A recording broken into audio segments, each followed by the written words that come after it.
बिस्मिल्लाहिर्रहमानिर्रहीम। अस्सलाम वालेकुम दोस्तों, welcome to G health and care.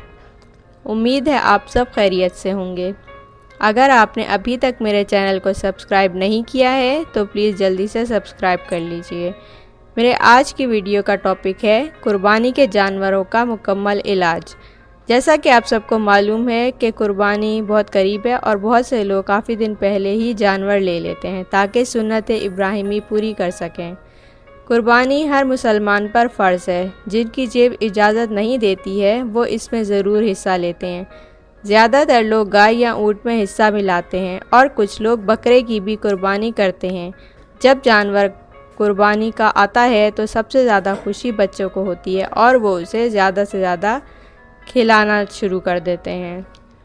वैसे तो जानवर का ख्याल रखना बहुत अच्छी बात है क्योंकि कुर्बानी के जानवर की देखभाल इस्लामी असूलों के मुताबिक है, लेकिन बच्चे अपनी खुशी में ये ख्याल रखना भूल जाते हैं कि जानवर को ज़्यादा खाना खिला रहे हैं, जिसकी वजह से कुर्बानी का जानवर बीमार हो जाता है और फिर इस वजह से वो सब कुछ खाना पीना छोड़ देता है और बड़ों के लिए परेशानी का सबब बनता है। आज मैं आपको कुर्बानी के जानवरों का वो इलाज जो घरेलू तौर पर मुमकिन होता है बता रही हूँ, ताकि आप कुर्बानी के जानवर का खुद ख्याल रख सकें।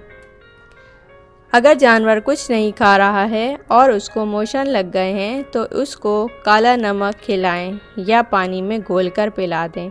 अगर जानवर को लूज़ मोशन हो गए हैं तो उसको पुराना गुड़ जिसका रंग काला होता है खिलाएं या पानी में घोलकर पिला दें।